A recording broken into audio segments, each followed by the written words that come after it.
So me too. So we can talk about seasonal depression. Yeah, seasonal depression. That's a lot. Hey Hey, guys, we're back. And this could be in November, because the season has officially settled in. Is. I know people who have seasonal depression. I have started, 2 days seasonal depression. You do? Hold on, we'll get into it in a second. Hello. Hi guys, it's me, Alexis. And I'm Hamsata. And I'm Jeanine, and you're listening to WKNC 88.1 FM HD1 Radio.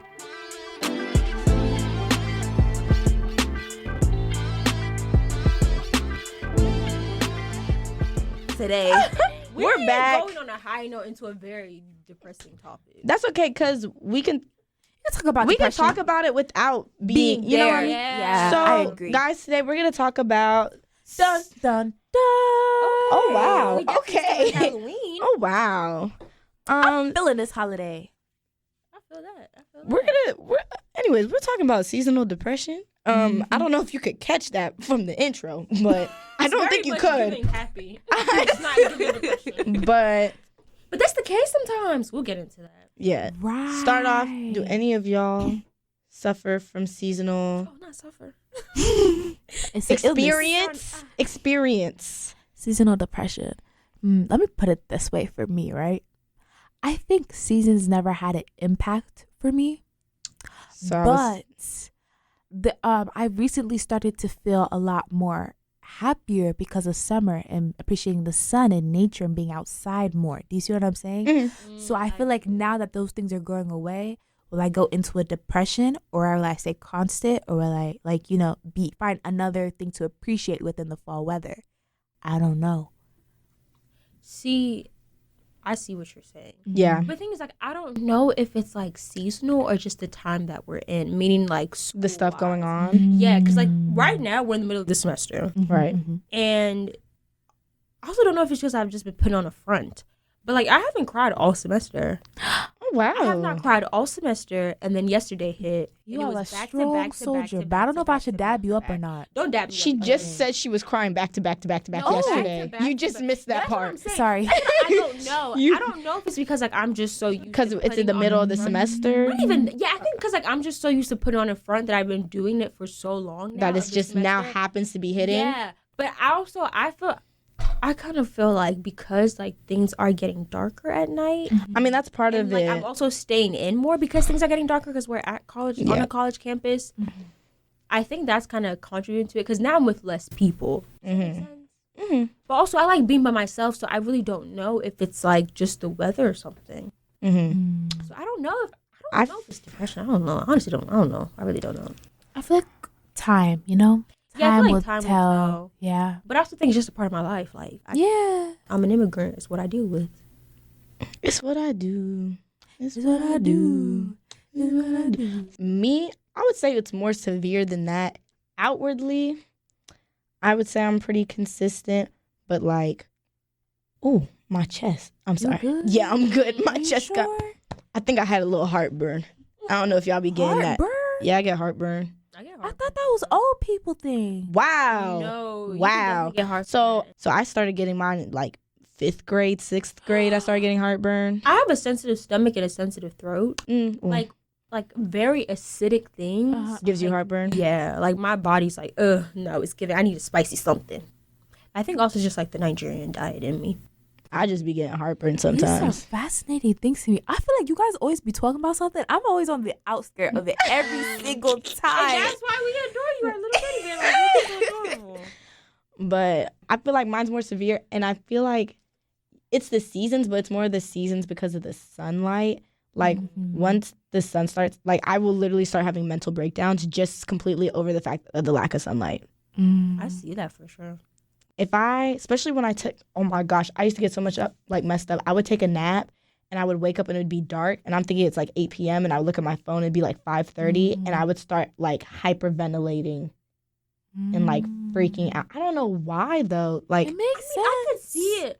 It makes sense. I get it. I think it's, I know personally for me, that would happen and it kind of just, I don't know how to explain, it's kind of like a jolt in my, I don't know how to explain. I would wake up and it feels like I'm supposed to be somewhere else to do something else. And then but I'm here. I just get overwhelmed. Like, if I think it's something that's supposed to happen and then it's like it's not happening, my brain gets very confused. And there's like this moment of like being overwhelmed, and it's like, oh my God, it does overwhelm me. And it sucks because it's just like every day because I'm just waiting for the sun to be setting after 7 again. And I'm just like freaking out a little bit every day. And I'd stay like daylight savings. Yeah, and it's funny because I still go out and stuff, but mentally I'm way more home during the winter than in the other seasons. Like even when I'm out, I'm mentally like clocked, like I'm checked out. But I'll still be out and about doing whatever. Because especially February, one of the coldest months, one of the worst months for the sun. But it's also my birthday month and a lot of my friends' birthdays. So February is always one of the busiest months for me, like event-wise. Like I'm out so much in February. You know what's crazy? Always. We met in February. See, I'm telling you, like February is always so heavy for me. February is always heavy. 27, but my favorite time of the it's my favorite semester. I always like spring semester better. Really? I like fall better just because I feel like it's warmer better. It's warmer longer in fall.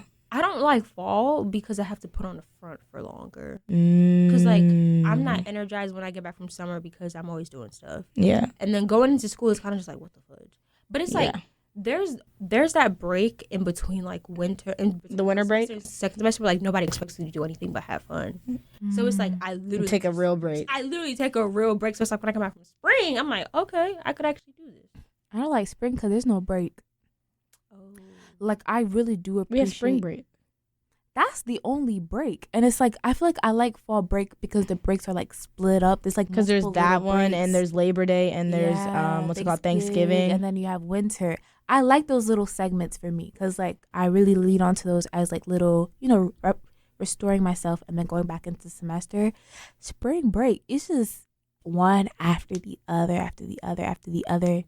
I'm at spring semester, and then you have spring break, and then after that it's back at it until like school's over essentially. I think it's also the way I design my schedule. Like I always I hit everything hard in the fall, and then that when makes it sense. gets to spring, I start chilling. Because spring is my broad. Spring was when I did when I joined my sorority. Spring is when like all the good things happen. Spring when I got in a relationship, like I'll be popping in spring. I'll be oh well. No, yeah, I think mine first time. I don't know, because I can think of the first time I was truly not doing okay mentally. Oh my God. Sophomore year of high school. I thought you meant sophomore. I said, like, what you're in now? No, sophomore year of high school. I had a really, I was struggling some academically. Mm-hmm. And then I stopped being able to go out with my friends because my grades were slipping. Mm-hmm. So then I was being isolated, and I was doing bad with this, and I was I was just always doing something, it felt like. And that was the first time, I felt like crap. I literally felt completely, horribly awful. I would just be in my room and just, lay down and just have to remove myself from my feelings and just sit there, just, blank. Because I just could not handle, I would start freaking out or hyperventilating or whatever was, going on. I'd start, freaking out, and then I'd just be like, what's the point? And then, I would literally be in the middle of tears and just dead face. And I would just sit like that for an hour. You detached yourself? Yeah. Mm-hmm. See, I've learned to detach myself from people, but I haven't learned how to detach myself from my feelings. It's not necessarily good. Even healthy? It's not really. No, feelings. See, it's sometimes it can be useful, but it's so easy to overplay and overdo and make it into a bad thing. So, now I feel like I can't really detach my feelings like I used to. And as much as I don't like it, I more don't like it because it's not normal for me because I'm used to being able to detach myself from my emotions very easily. But I know in the end it's better for me to not be doing that. Mm-hmm. But that was, that winter was, just awful for me. It was just awful. And then I feel like every winter since then has been real, not good. Mm-hmm. Normally I would say, between summer and winter, I was the same. Since then, I have not been, every winter, I definitely go downhill. Oh, that's so interesting. I think I just, because this winter, it literally was an overnight switch. I literally woke up and I'm like, why am I so sad all of a sudden? It's 6 p.m. Time to cry. But I feel like it happens for me during winter, too. Mm. I don't know what it is, because, I do put up a facade during spring. I guess the rest, but like still, spring is very long, like you talked about, facade. I don't know. Maybe it is the sun. No, I definitely believe, because the sun. It's like, the if you sun, go in weather it makes change. you happy. I mean, that's the whole point of That's hold on. I'm gonna look up the official definition for us. Y'all keep talking. Look it up. Because I just feel like, I don't know, with seasonal depression, like, I think. Okay. Go ahead. Say it. Seasonal affective disorder occurs in climates where there is less sunlight at certain times of the year. Symptoms include fatigue, depression, hopelessness, and social withdrawal. A mood disorder characterized by depression that occurs at the same time every year. It reminds me, I was watching a TikTok, and they said, like, it's scientifically proven. We don't know this, right? And so they said countries where they get more sunlight, people there are just so much more happier. Oh, yeah. And countries where they don't get as much sunlight, they're usually a little bit more groggy that's why, and grumpy. that's why Seattle has such a high depression rate. Because it's always raining there because of the weather. The weather is affecting their mental health. Oh, no. When it's rainy, like, I want to be inside, and I just want to be, like, I'm from a tropical area. Like, I grew up in Nigeria. The sun is sunning. The sun is always sunny. And I agree. Like that. I, also partly grew up in Florida. The sun is sunning there, too. Yeah, I just came from there. The sun was sunny. Yeah, and then, like, coming to North Carolina, it's like, ugh. It's not bad, but, like, maybe, like, smile some more sun. Like, just saying. Well, I kind of got the opposite. I grew up in the north. It's like a mixture, we get like 4 seasons there. We get the sun. We get everything. So, and then here, I feel like here is just the same thing, but it's a little bit warmer, longer, if that makes sense. That's the difference for me. Yeah. From like Pennsylvania to North Carolina. So you don't feel like you have seasonal depression or anything? No, not necessarily. But going back to like the month thing, recently I was going back to, I have like multiple little journals, but in one of them, I was looking at the dates because I was feeling sad one day, right? And I looked into one of the journals I write in by hand.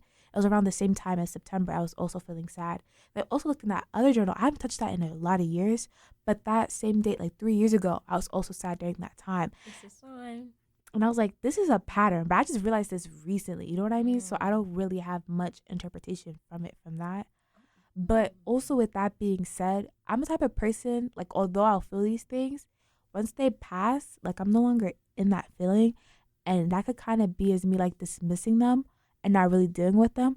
But if they're not at the top of my mind, I just can't remember to go back and, like, deal with the situation properly or anything.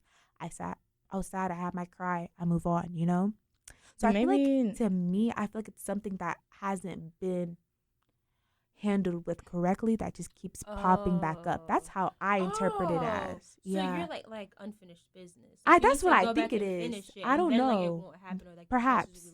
Or it could just be seasonal depression. I don't know. Because it's also the same month. But I think mine is just. But does it last the whole? Yeah, does it last the whole season? No, because mine literally lasts till like March, April. Like from now till March or April, I start feeling like crap. I don't think I get sad off that as a person, right? But more recently, specifically after the pandemic, for me, I've been having breakdowns a lot more consistently with the year. Like before, for me, so it's more just throughout the year overall. It's been more consistent. Yeah, but I feel like it's more specifically during this time, if that makes sense. But yeah, because I'm the type of person who like never had a breakdown, or it was like once a year type thing, and that was my normal. But now it's starting to extend past that. And that to me is kind of like, I'm trying to navigate what that means for me. Yeah. See, I can't tell if it's the season or if it's school. Because I feel like. Yeah, either like, or too. I feel like maybe. Yeah, mine I know for a fact is season. Maybe that. I definitely think that regardless of what it is, I think school stresses it and takes it. Like, yeah. Well, yeah. Because that's a thing. And you want to like me to write an essay. Like, I don't want to care about the wife's tale. Like, who cares for that man? But I don't know. That's funny. I have an essay about the wife's tale, and it's pissed me off. Yeah, and like for a long time, I was just like, yeah, it was a rough patch, but I thugged it out and we're good. But then I talked to especially my friends who have been like actually diagnosed or have had like really bad chronic depression, stuff like that. Like once I opened up to them about it, they were like, Alexis, you were depressed.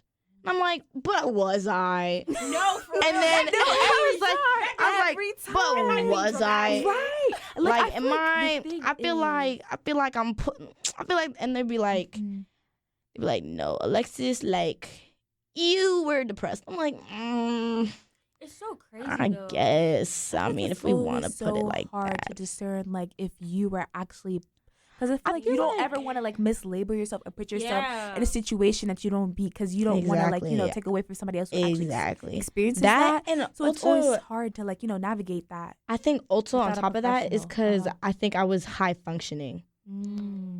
And more of my friends who struggle with hard depression, I have more who are what people like to think in the traditional case, like can't get out of bed, than I have high functioning. Oh, I feel you so because of that, and because I was high functioning, I didn't see it as like depression. But one of my friends had to come around and tell me like, no, Alexis, like you were depressed, you were just high functioning. Yeah, because like the movies make it seem like, oh, I can't sleep, I can't eat. I go, not I can't sleep, but I sleep a lot. I'm in my bed 24/7. But when I had like what I look back on it, and I'm like, you were probably depressed. I got my best grades. I got my best grades. Nobody knew around me but like the people who I told, which was aka like 2 people. But nobody knew. Like I had like on the outside, you're flourishing. My worst states, I'm the best on the outside, and nobody has a clue. And it's just so crazy. But I think that goes back to, again, my immigrant experience. I know how to put on a facade. I know how to fake it. Let's expand on that. What do you mean? Like the facade part? Yeah, and you faking it. Like, what does that look like for you? And like, what do you think that stems from? Like, deeper into your immigrant experience. I think it's just like, this getting real deep. You guys, don't make me cry now. She was crying before this. But I just feel like I didn't grow up. Y'all gonna make me cry. So bear with me. Okay. I didn't grow up in America, and every time I step out of my room, like I know it, and like I feel it, and like I'm aware that I'm not African American. I'm aware that I'm a different type of Black. Like I know just the way we talk, just the way people, like the things that people say. Like today, like we're talking about soul food, and like everybody was like, yes, the collard greens, and you're like, I don't know what the hell we talking. Potatoes, what? Like just like certain things that are said, and it's just like I know that I'm different from everybody else, and it's like I appreciate the Black community, but like there's the Black community, and that works for people. I need something else. No, you need the African, because like, not even just an African. And it's so annoying because it's like it's not just the African. You need the Nigerian. I need the Nigerian immigrant who gets it. And I have never found that in anybody. I found it actually maybe in one person. But, like, even that is still growing, and, like, that's not going to last long because they're about to leave. But, like, at the same time, I have never truly found somebody who gets it. Yeah, who just gets it. Which I think is why it's so very excited. Isolating. Yeah, it really is. And because of that, I have to put on a facade. Because if not, I will constantly have to face the fact that I'm not. Like, I don't fit You're in. not. Yeah. Yeah, and it's not that, like, I don't fit in. It's, like, it's a choice of, like, I don't want people to think I'm different. It's, like, I literally don't understand what y'all are talking about. No, legitimately. Like, if I don't try to put on the facade, I will literally just sit there and be quiet. quiet. I will have no social life. I will have no friends. I won't get to know people. I would be in my room. Because at the end of the day, I have never met anybody that I fully connect on 100%. That has just never happened.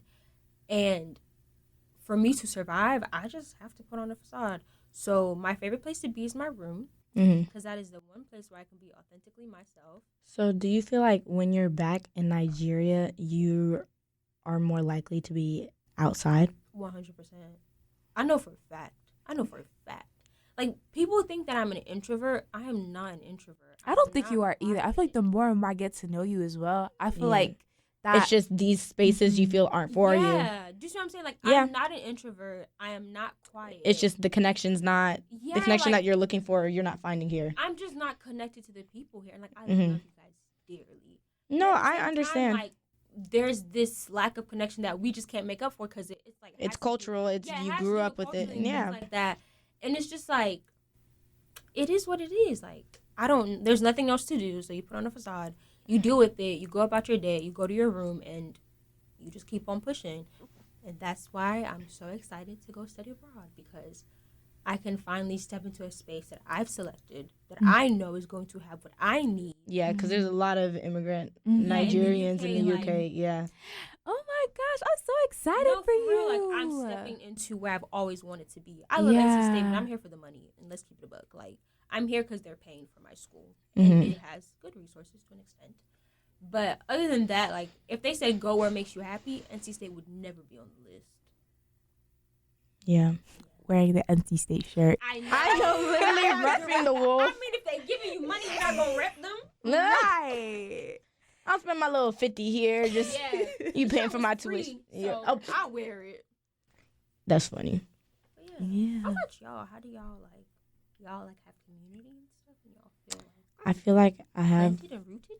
more now with CSA, and it's not, I don't know if this is how it is for you, it's not even like I need to be talking about Caribbean stuff. Oh no, for sure. It's just being, like you said, just people background who get it. And I know for me it's a little different than some of the other people CSA, or for you, like I was born here, and I know for a lot of times to immigrants, like people from their homes, they see us as almost fake. Mm-hmm.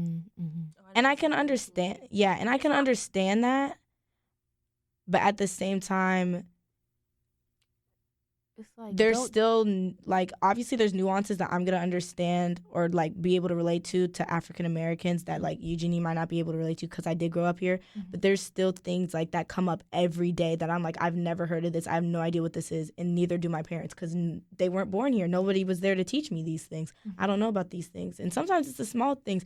I always bring up, like, the movies, like the Black classic movies. Yeah, I haven't watched those until I came to college because my parents didn't watch half of them. Yeah. And they don't know it's like a cultural thing that you're supposed to get your kids to watch. Like, they just happen to watch them because their American friends told them to watch them. You know what I mean? Like a regular movie recommendation. Mm-hmm. Yeah. So, like, little things like that, people making those little references and stuff like that, like, it just be going over my head. And I used to have, like, I feel like I might have talked about this before, but that used to, like, really bother me because I just didn't understand what was going on because I was born here. And I was always just, like, I just always saw myself and how people treated me was African American. And it took me until I was in high school. I was literally in a BSU meeting. Yeah, I remember you telling me that. Right before it got created at my high school. And they were talking about, I think it was the Black Wall Street. Like, you know about Black Story. Yeah, I had never heard about it before then, but they were all talking about that and something else. And somebody, like, asked me something. I was like, I said, I don't know. I'm not African American. And that was the first time I've ever said that out loud. It was the first time I ever recognized it. Like, I said it and then I realized what I said. I was like, oh my gosh. Like, This is not actually my history. Like, I'm connected with it just for the, like, it's weird how America works. For the pure reason that we are all Black, we are automatically connected to this African American history, Oh, whether it's ours or not. Not even just connected. Like, none of us Like- in here are like full blown African American. None of us in here are African American, but we all we're all forced to share the African American Experience, yes. Because And everybody who's not Black treats us like we're African American because Exactly. they all assume that you're a Black African American. What else? Yeah, and it's weird, especially growing. I don't know if you had this since you came here, but you might have this where, like, because I grew up, like, always being treated as an African American, I do have emotional ties to African American history, but now I feel kind of weird about it. Like even I made jokes because, you know, people be talking about reparations, stuff like that, and like some places started actually giving reparations. I'm always like, yeah, I'm not gonna qualify. Like, I'm the first one here. But it's weird because at the same time I feel connected to some of the African American history just because of the way that people have projected that onto me, and I've been forced to take in that culture. Even though that is not my family's culture, that is not my roots. I definitely agree with you. It's like definitely like weird to, like, you know, sometimes you have to be like, hey, like, this is not me, this is not my culture, you know, and just like telling people that, yeah, this is for you, but it's not for me. And then sometimes people don't understand that all the time. They don't process it. And then like you have to go in and like self dive into your history and stuff. And that's uncalled for. Sometimes you don't want to do that, you know, but it's like, if you don't say that and stand up for yourself, you know, then people aren't going to understand. But since they don't understand, now you have to like go into your history, and that's not always called for, you know. So you don't want to share your entire life story to like. Yeah, random. Yeah. I just, like, at this point, I just say my parents are from here, and I know. I think I heard leave you it say at that. before too. Yeah. Because I feel like sometimes I get confused onto like what like background your parents are and aren't. Because for a moment I thought they were first gen and you were second gen. Nah. But you're first gen. Yeah, and they're from immigrants. Like, I helped them study for their citizenships. Like, my mom is trying to do that. Oh, she is? Do you know, like, when my brother, because we got ours, like, a couple years ago. When my brother's, Congratulations.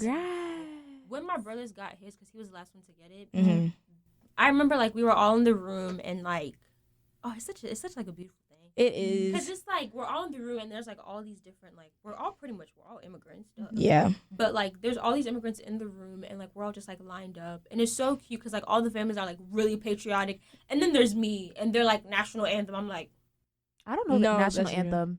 They're, like, pledge. What you were saying. Like, I could definitely relate to your experience more. Because, like, you know, we're kind of in the same playing field. But what was I feel like there's a question to this I'm supposed to be answering. That's where I want to stem this from, my response. We were talking about, like, if, do you find community at NC State? Yeah.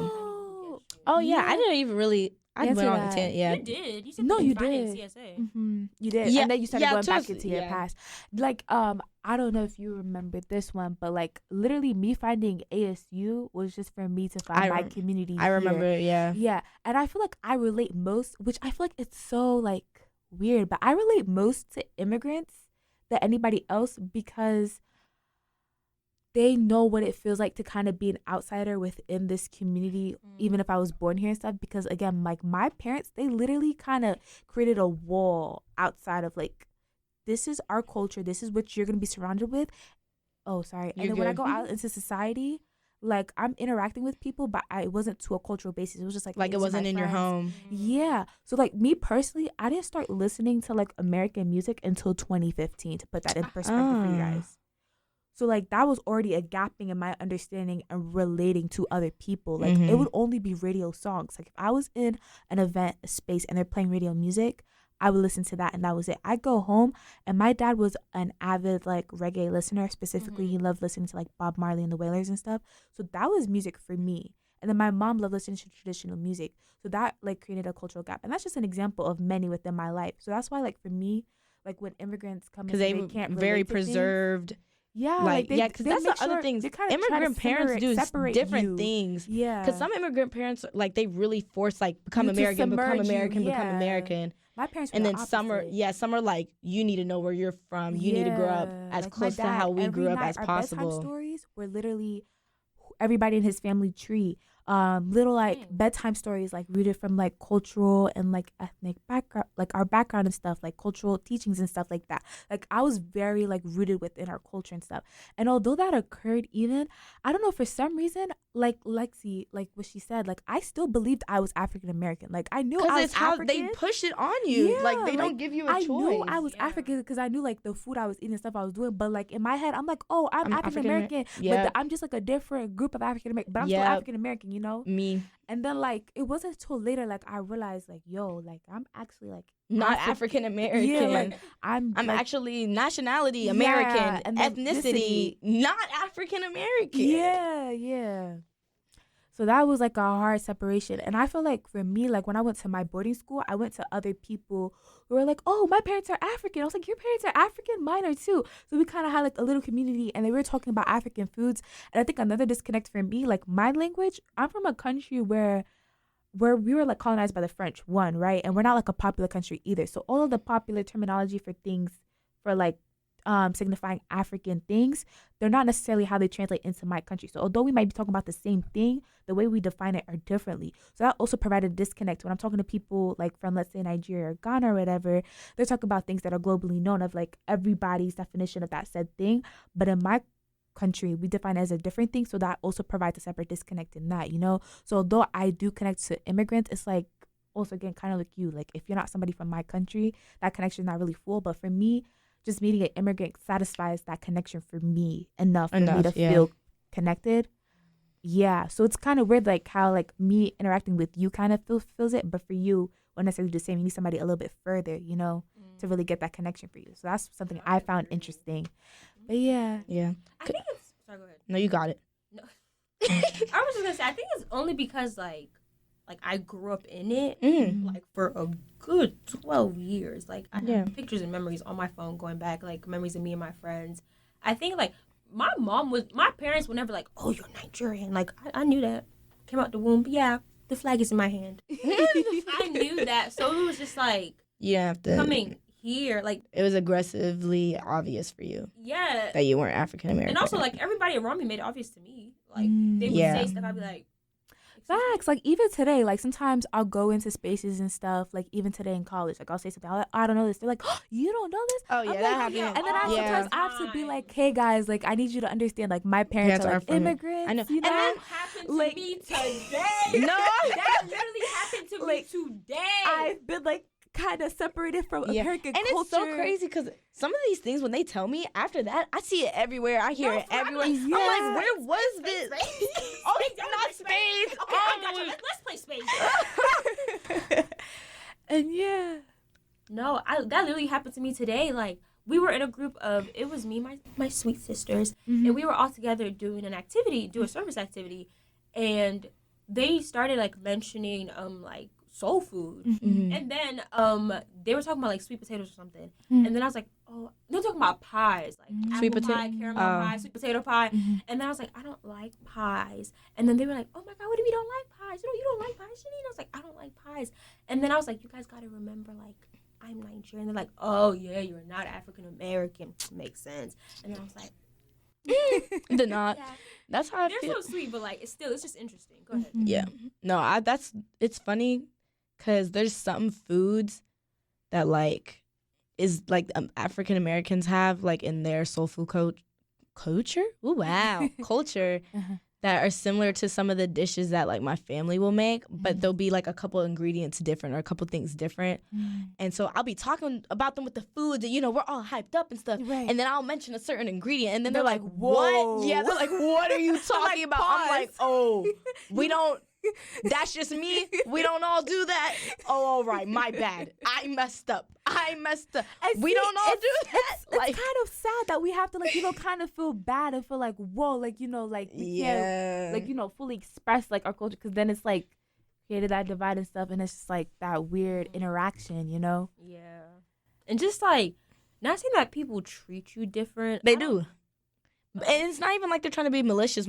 Well, I feel like as kids, I don't know, maybe it's just different. I feel like the malicious treatment of like pointing it out and making you feel bad happens more younger. And then when you're older, it's more on accident besides the like outliers who are like, go back to your country. You know what I mean? That's just racism and xenophobia. Yeah.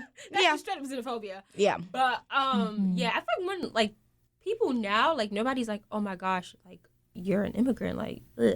Yeah. But they'll still do that. Like, you don't know this? And you're like, I'm sorry. Yeah. And then they're like, oh no, you're fine. But it's like, who said you're fine? My people don't say you're fine. They're like, bro, I don't care. I still can't believe you haven't done this. I'm like, wow. I get both. Some of them, both. Yeah. And then some will be like, okay, well, we have to watch it because you got Neil. This is we have to do this. We have to do this. Like, yeah. But the one African American thing that I cannot learn, I've tried spades. I play spades, and I won my first match. I would like to say, I played my first match. I think it would be easier. I don't know how to play it. Like I really think don't you know just need to actually look up the I feel like spades is one of those games. If you're not playing it constantly to learn, you need to look it up online and actually learn the proper directions in order. Yeah, this is kind of. I realized a lot of people here. Do y'all know how to play solitaire? Yes, I do. A lot of people. Solitaire. Thank you. A lot of people here. I be playing solitaire. They're like, "What's that?" I'm like, "Solitaire." They're like, "I don't know how to play." Okay, I'm like, wow. I played it online only. Like I've never played it. Still, but like I've been playing with the cards. I've never played it in person, but on the cards because on the computers. Yes. Oh my god. Oh my god. Oh wow. Yeah. I used to play on my computer. Yeah, because it's one of the only games that were automatically downloaded. Oh my gosh. We had like the computer. We had computer class. Was it the little? Was it the one that had the little spider icon on it? Yeah. Yes. Spider specifically. Like out of those. It was solitaire and it had the little black spider on it. Yeah. Oh my gosh. Yes. We had computer games. We used to play that on Windows 7. Yeah. You hit all the just right now. Yeah. No, cause like it was to the point. Me and my brother would like compete to see who could finish like a whole deck successfully first. I never did it. Oh really? No, we did. Y'all ever get that solitaire tiki game? Card games. That was my life. Facts. I love me a good card game. They're really good. Yeah. Oh, I know what I want to say earlier though.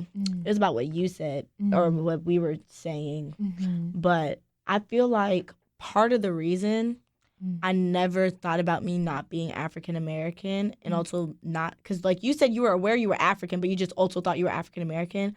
Partially, yes, but no. Like, subconsciously, I did because I knew I was different, but I didn't know it, like, I don't know how to explain it. Like, truly in my heart, like, anytime, like, I don't know, I used to always relate about, oh, I was born in the Bronx. Me too. Oh, we're the same, you know? I'm like, oh, that's how I am with Atlanta, or, like, people born in, like, Decatur area. You know like, what I'm saying? Like so, that. like, those parts of my identity just meant more to me. I know you get. Because I could find more people that could relate to it than somebody being like, oh, my parents are from Africa. Not that many people could relate to that.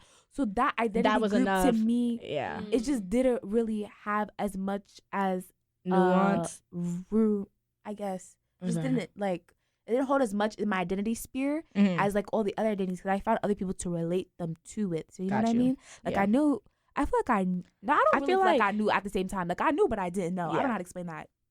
And, like, not to some people, I'm gonna wrap myself out when I say this, but now I'm confused. Go ahead. Because, okay, like, my dad, born, raised, grew up, everything, Barbados. My mom was one of those Canadian Caribbeans. She is born, raised, grew up in Canada. But both of her parents are from Barbados. And the reason she even knows my dad is because my mom, she went and lived out there for a little bit. And she lived with her cousin, and her cousin is friends with my dad. So both sides of my family, all from Barbados. Everyone's from Barbados except specifically my mom, who was born and raised in Canada. But not even Toronto, Canada, where there's culture, in white Calgary, Canada. I've never heard of that. Right. So because of that, the way my household ran, and on top of that, she's a teacher. And I feel like this plays more into, like, the dialect situation of what was going on in my house. I don't want to say my house was bland, because it's like I grew up with Caribbean music and, like, food and stuff like that. But at the same time, they just never spoke about it, really. It was never, like, a sit-down conversation we had, I feel like. Was it just understood? I guess, but I don't know, because they also never had a serious conversation about me being Black either. Like, I don't know how to explain it. Like, my mom's story of me figuring out I'm Black, because I grew up in an all-Black area, so nobody talked about being Black. Everybody was Black. Like, literally everyone was Black. I can think of one Hispanic family that lived down the street. Every single other person from my childhood that I can think of was Black. And it was the elections between Hillary Clinton and Obama. And I was sitting in the thing watching TV, and my mom turns to me and she's like, Lexi, do you know if you're Black or not? And my memory of the situation is I looked at the TV and I saw Hillary Clinton was a girl, and I knew I was a girl. So I go, white. So I said, white? And my mom goes, no, you're Black. And that was the only conversation I've ever had really about being Black. Oh. See, growing mine up. is the opposite. Like, mine was like, because everybody in Nigeria, like, we're all Black. Right. Yeah. Say a white person, what are you doing here? Yeah. But, so we're like, we're all Black. And then I came, so, like, it's just like, we're all Black. We're all chilling. Yeah. I came to America, I'm like, oh. Like, I know they're white people, of course, it's America. But, like, damn, like, the racial divide is really racialing right now. No, like, it's really racialing. It's deep. It's real deep. I said, interesting. Yeah. But because of, like, that immediate surrounding, and then my parents not talking about it, it was the same, I feel like, culturally, like, they just not talking about it and stuff. So it was never in the forefront or even really back of my mind. What are you going to say? Now, this is a generalization that people make. People make it seem like if your mom is not, because they feel like the mom is the one who, like. Oh no, it's on both of them. I put this on both of them. Oh no, I was about to ask a question. Oh, okay, ask your question. Wait, that's what I'm about to say. Like, they feel like the mom is like the one that's like she's in charge of having to do that. Not in charge. Are you talking about like when, usually like, you know, like when there's like, if there's a, people say like, if there's a white mom and a Black dad, it's different. That child is more likely to be disconnected from their Black side. Oh, because you're like, saying like the culture stemming from like the mom. Yeah. I feel like with that, dad, I've only heard it with the Black and white situation, and I think it's because of the history of the fetishization of Black men and the whole history of Black men and white women in America. I was just thinking more so like the mommy not doing what the mommy needs to do. Because do you think because like the child is probably like gonna like be surrounded with their mom, most likely more, that like the cultural teachings are probably gonna stem from her than more than like their father? The feminist in me wants to say no. So no. But I don't put that on my mom. I'm just saying it was like both of them. My dad didn't talk to me about any of it either. Mm-hmm. It was neither one of them. It was just like, and not in a bad way. They just didn't talk about it. But also it's because of, which you guys might be able to understand. You know how Caribbeans and Africans, they see a lot of times African Americans as lazy and focusing too much on race. Do you guys have that? Because I've talked to some Africans about that, and they like notice that. But I know that's especially big in the Caribbean. Like, they see a lot of Americans as lazy because they don't understand, because they're not here and they didn't grow up here and they don't know the history as well. They don't see the nuance of how far deep psychologically the Black community has been affected in America, especially when it comes to like impoverished neighborhoods and stuff like that. They basically see a lot of the things that they do, they're putting themselves in that position on purpose. Oh, yeah. I forgot where I was going with this. But do I think my parents that's why my dad didn't bring it. I feel like that's part of the reason my dad never brought it up, because he's very aware that there's a lot of racist stuff going on. But at the same time, he's like, at the end of the day, like, you got to do what you got to do. So he didn't bring it up, really. If that makes sense. I see what you're saying, but my mom wasn't like that. Like, she didn't have the mentality of like, oh, African Americans are so lazy. Yeah, I don't think so. I don't think my mom had. She didn't have that type. Maybe of mindset. Lazy was a push. Okay. No, but I actually have heard. I've heard like of other Africans, like outside of like not my family or anything, but other Africans being like, oh, they are lazy. Like, I have heard that stereotype, which is not true. Yeah.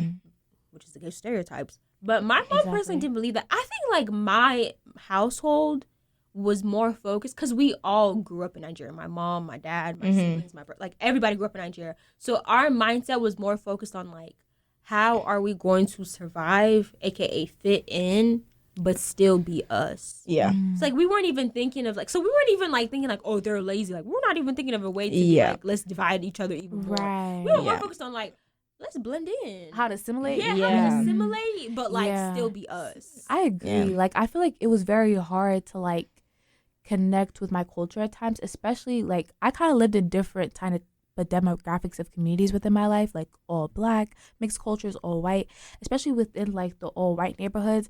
I'm like, Mom, like, you don't, like, I just try to make her be like, yo, I was a child too. This was not me grown me saying this. This was child me. Something in me like felt like we should not be out here flaunting our culture. Like, this is not a safe space to do so.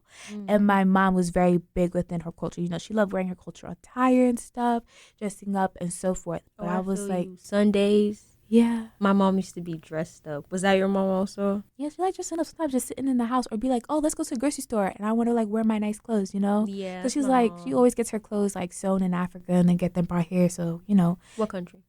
Oh, it's different countries. Sometimes Niger, sometimes Togo. Oh, yeah, because. Yeah, she moved her. Yeah. And I think my family also kind of spreads out in Africa in general. Like, we have some family members in Ghana as well. So, like, this is why, like, it's kind of hard for me to, like, differentiate, like, where certain things come from within my family, because we kind of pick up cultures from different countries. And that's why I kind of like to generalize, because I don't know who what belongs to. And that kind of gets lost in translation of this person from this side of the family, you know, because our family kind of is very connected, extended family-wise. But, yeah. For anybody listening, I always make them say countries, because if I hear one more person talk about something, I thought it was a country. No, there are countries within the continent of Africa. And I have to say that one more time as I grow up, we gonna have a problem. So that's why I just say countries, because I just don't, this is a whole different episode, but I just don't like the idea. Generalization? Yeah, because it's I understand. It's just no, but it like, makes sense in your situation. 100%. That's your experience. Uh-huh. But personally, for me, you would never go to Africa, because Nigeria, I could buck with you. I don't know what's going on in Ghana. They could tell me what's going on in Togo. I don't know. I have no. I got family back there. I have no idea what's going on in the next country. But side note, go back to what you're saying. Not flaunting, but being not prideful, but showing off your culture. Yeah, I don't remember where I was going with that, but to be honest, I was going somewhere with it. There was a reason why I brought that up. But could I tell you? Oh, when you were a child. you said that like you kind of knew that it wasn't a safe space. Oh yeah, because I think The Lexi brought up clothes. something about like culture or something. I don't know. I think I was trying to connect something she said. Assimilation? Yes, assimilation. Yes, I was like, assimilation was just very key. I just understood that from a young age. That assimilation was key to like, you know, survive and stuff.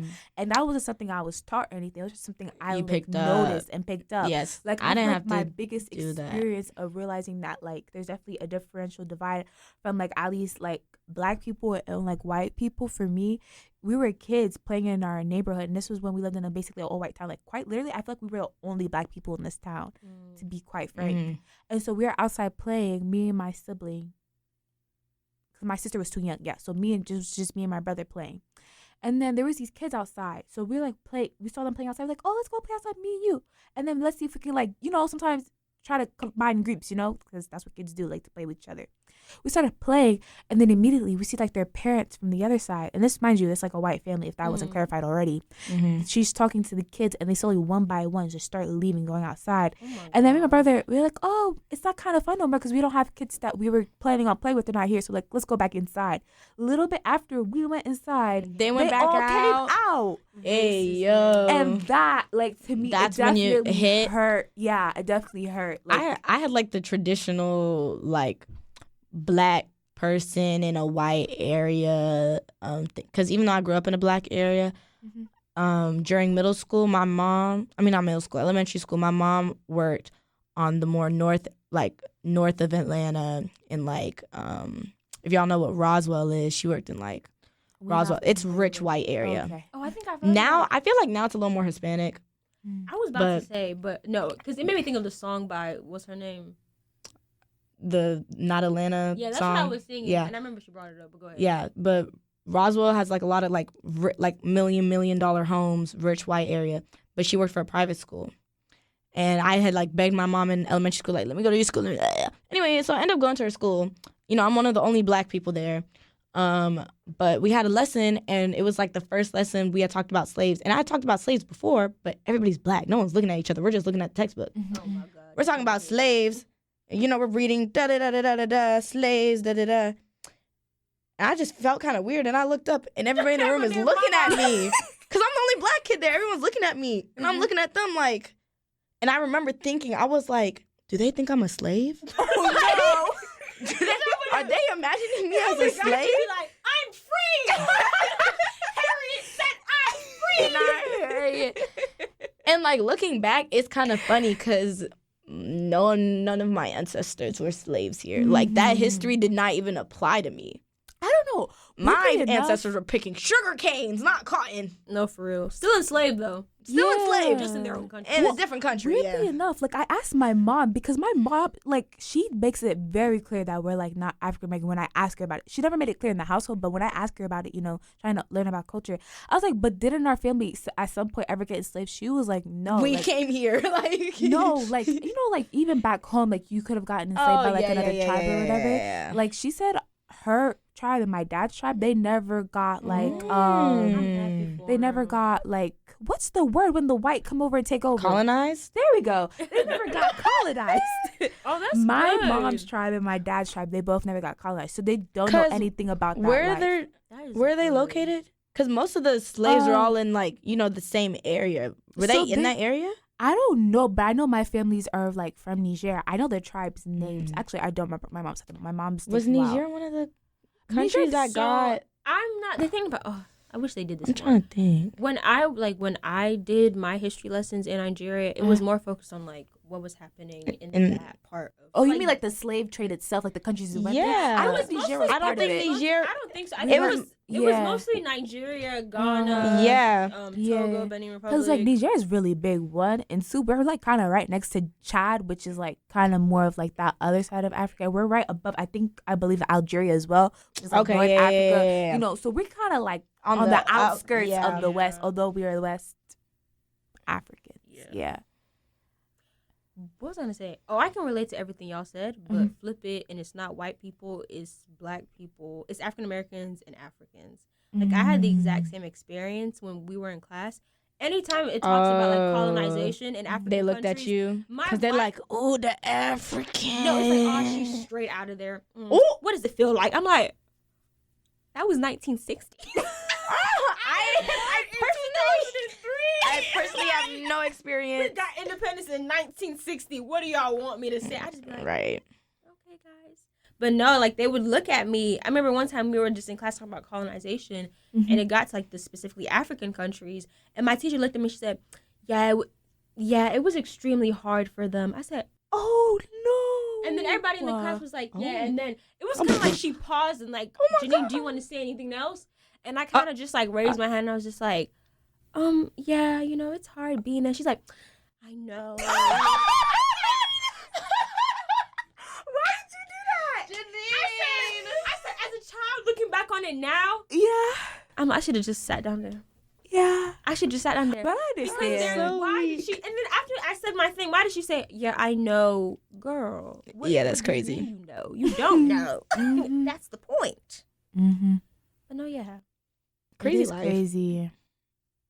Crazy life. Now we all know ourselves. Yeah. And now we're here. We're still struggling. Do y'all know yourselves? Are y'all discovering? Good question. How do y'all feel? Are y'all immigrants? You know what? I want to add something here real quick. Okay. Also, this is kind of like off topic, but on topic. I always kind of want to do the ancestry thing just to see if somebody in my family slipped up. Wow. Okay, but you don't think somebody in my family slipped up. No, but listen. Go ahead. But what if they didn't slip up and they fell in love? I think is what? That. But I was also thinking because there was a lot of raping going on. Oh, for sure. Especially, but like my family keeps track of history, so like I feel like they would have known. Like if this child came from this incident, they would have known. Was colonized. I just so thought the chance about that. of that happening is slip. So like if I see my DNA results and it's kind of a little scattered, you know what I'm saying? 2 + 2 is not equaling 4 for our equations. Mine, I know for a fact that there's somebody white in that ancestry. I know for a fact because Nigeria, it was going on like it was giving drugs everywhere. But I choose to be naive. No, me. No, I choose to be naive. Like I even know they fell in love, and it was not none of that happened. Like I know on my dad's side, some of the white is British, which makes sense because we were a British colonized island. Like. Yeah. But I know some of our ancestors actually got brought back to Britain. I don't know how they got back, honestly. But I know some of the stories of some of the people who were mixed. I don't really know the stories of the white people, though. I don't know who the white people were in my family, but I know who some of the mixed people were. I've always wanted to do it because I know that like there's like a 95% chance that my ancestors, like some of them stayed in Nigeria and then some of them actually taken over to the Americas. I know for a fact that probably happened, but I also, when I was younger, oh my God, it's going to give colorism. When I was talk younger, about that next episode. Oh, okay, never mind. Well, I want to say it now. Can she say it now? Okay, when I was younger, I had like a theory that the reason like why I wasn't like darker skinned than like everybody else around me was because my blackness and my lineage was watered down, and because there were a couple of black people in my line that had fallen in love with white people, and that's like how all light-skinned people were made. I mean, I'm not gonna lie, I think I believed that at some point too when I was younger. Like that was not a far stretch of a theory. Okay, I thought I was crazy. You were not the only one. Like, as a younger person, like I mean, like definitely realized it wasn't true. But as a child, those thoughts did appear in my mind a little bit. A little bit. Yeah. In our heads. But anyways, what's your ancestry? Where are you from?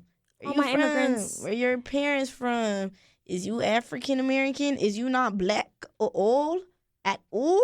Right. Where are we from, everybody? History, background. Right. To all my immigrants. And are you connected with your culture? Are you not? Yeah. Do you choose to be? Choose not to be? Okay. Go ahead. My bad. I just want to say to all my immigrants out there, if you feel like me and you don't really have a set culture, you are not alone. I got you. I see you. You are heard. You are seen. And I feel what you are feeling. And leave in the comments, like, what is going on? I'm always free. I always make time for my immigrants, all my black people in general. But if you want to DM me, talk about it, I will go on and on, girl. We can FaceTime. We can do whatever we want to do. And I will help you because I've been doing this for a while now. That was beautiful. Snaps. That was a beautiful spiel. Anybody else? Yeah, ditto. Ditto. That part. Ditto. Okay. Yeah, that's it for today, guys. All right. Bye, guys. And don't forget. Oh. Doom, doom, doom, doom, doom, doom, doom. Y'all doing two different beats. Y'all messing me up right now.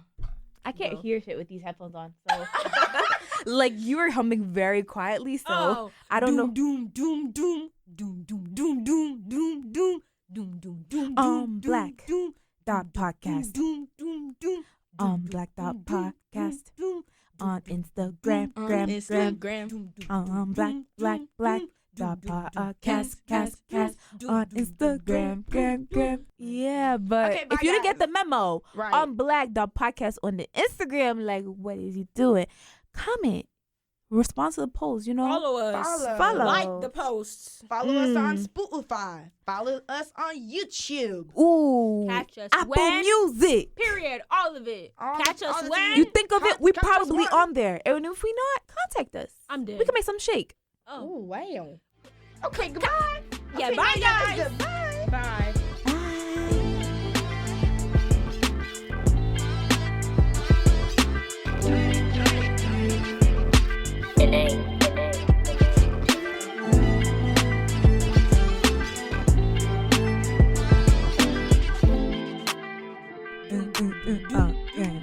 What childhood song is that? I don't know. Miss Mary, Mac, all dressed in black, When I said this with song is silver very back familiar. familiar. All down her back. Yeah.